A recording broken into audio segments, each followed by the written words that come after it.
Hello guys, आज हमारा जो टॉपिक है that relates to deductible allowance. हमने अभी तक ये सारा देख लिया है कि जब भी हम किसी सैलरीड पर्सन की इनकम को जमा करते हैं तो हम उसका हर किस्म का अलाउंस भी जमा करते हैं और हर किस्म का बेनिफिट जो उसको मिल रहा होता है उसकी भी कुछ ना कुछ वैल्यू लगाते हैं। लेकिन जो उसकी ग्रॉस सैलरी बनती है उसमें से अभी तक हमने किसी अमाउंट को माइनस नहीं किया। आज हम ये समझने की कोशिश करेंगे कि क्या कुछ ऐसी चीज़ें अलाउड हैं जिनको डायरेक्ट उस टोटल सैलरी से माइनस करके हम फिर नेट सैलरी निकाल सके जिसके ऊपर हम टैक्स अप्लाई कर सके। तो आज हमारा ये टॉपिक है that relates to deductible allowances. Deductible allowances income tax ordinance की जिन सेक्शंस में डिस्कस हुए हैं, दो sections are section 60, 60A, 60B, 60C and 60D।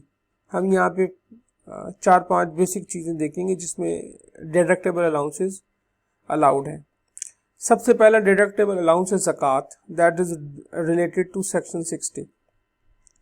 यहाँ पे सबसे इम्पॉर्टेंट बात ज़कात के बारे में याद रखने वाली ये है कि हर किस्म की ज़कात को आप अपनी इनकम से माइनस नहीं कर सकते, बल्कि सिर्फ एक ख़ास तरीके से जो ज़कात पे की जाती है सिर्फ उसी को माइनस कर सकेंगे। हम उसकी अभी मज़ीद डिटेल देख लेते हैं। ये 5 चीज़ें हैं जिसको हम डायरेक्टली माइनस कर सकते हैं अपनी टोटल या ग्रॉस सैलरी में। सबसे पहली ज़कात सेक्शन 60 के तहत। उसके बाद अगर किसी भी किस्म की कंट्रीब्यूशन को एम्प्लॉय कर रहा हो वर्कर्स वेलफेयर फंड के अंदर, उसको हम माइनस कर सकते हैं। वर्कर्स पार्टिसिपेशन फंड के अंदर अगर कोई कंट्रीब्यूशन कर रहा हो उसको माइनस कर सकते हैं। इसी तरीके से अगर आपने कोई लोन लिया हुआ हो तो उस पर जो आप इंटरेस्ट पे कर रहे हो प्रॉफिट एंड उसको माइनस कर सकते हैं। लेकिन यहाँ पे कंडीशन सिर्फ ये है कि इस लोन का ताल्लुक सिर्फ और सिर्फ आपके घर बनाने से या घर के ख़रीदने से हो। इसी तरीके से अगर एजुकेशन एक्सपेंस से कुछ खर्च किया जा रहा है तो उसको भी हम माइनस कर सकते हैं। इसके अंदर भी कुछ ना कुछ कंडीशंस मौजूद हैं, अभी हम आगे कंडीशंस देख लेते हैं। सबसे पहली चीज़ आ गई ज़कात।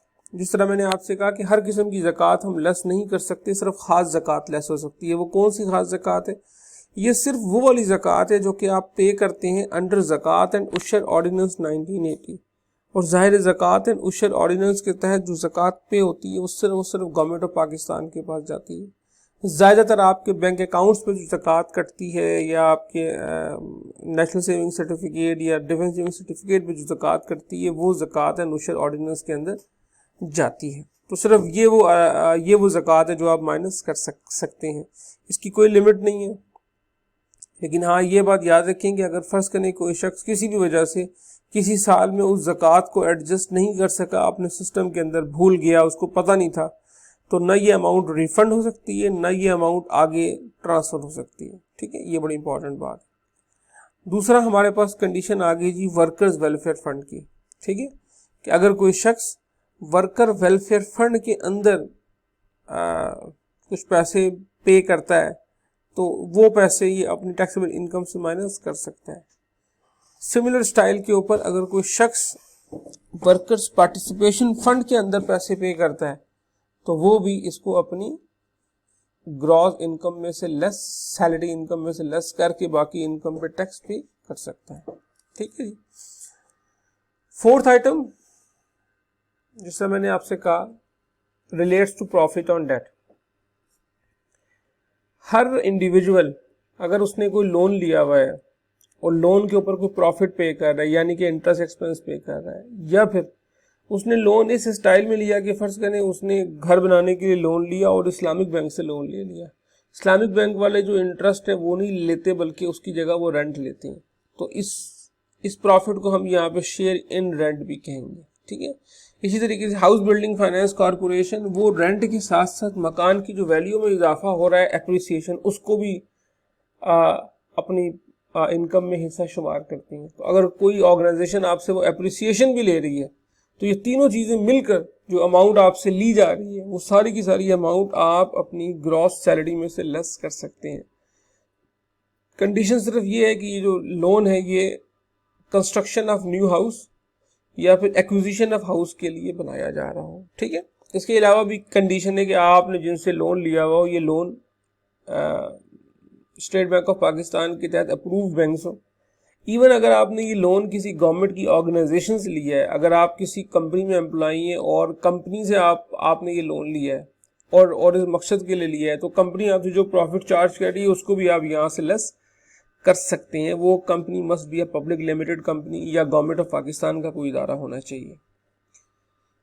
ओके, ये जो अमाउंट हम लेस करेंगे प्रॉफिट ऑन डेट की, इसके ऊपर कंडीशन ये है कि ये आपकी टैक्सेबल इनकम के 50% से ज़्यादा नहीं होनी चाहिए और 2 मिलियन से ज़्यादा नहीं होनी चाहिए, विच एवर इज लेस। जो भी इनमें से कम फिगर होगी वो वाली फिगर तक चीज़ें डिडक्ट करना अलाउड है, वरना अलाउड नहीं है।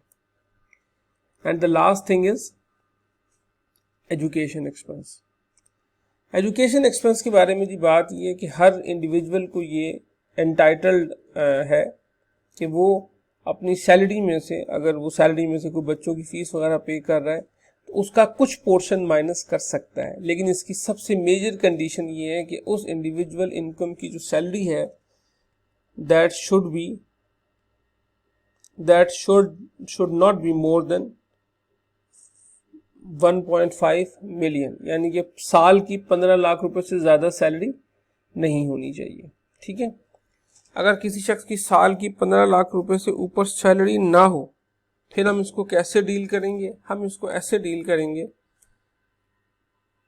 कि हम ये कहेंगे कि जो उसने टोटल ट्यूशन फीस पे की है उसका 5%, या जो उसकी टोटल टैक्सेबल इनकम थी उसका 25%, या उसके जितने बच्चे पढ़ रहे हैं या जितने बच्चे स्कूल में दाखिल हैं, number of kids multiply by 60,000, इन तीनों से जो भी फिगर्स आएंगी, 3 फिगर्स आएंगी, आपने उन 3 फिगर्स का जो सबसे छोटी अमाउंट है shall not exceed the lesser of, सबसे जो छोटी अमाउंट है वो आपको इजाज़त है कि आप अपनी टैक्सेबल इनकम में से लेस कर दें और बाकी इनकम के ऊपर टैक्स अप्लाई कर दें।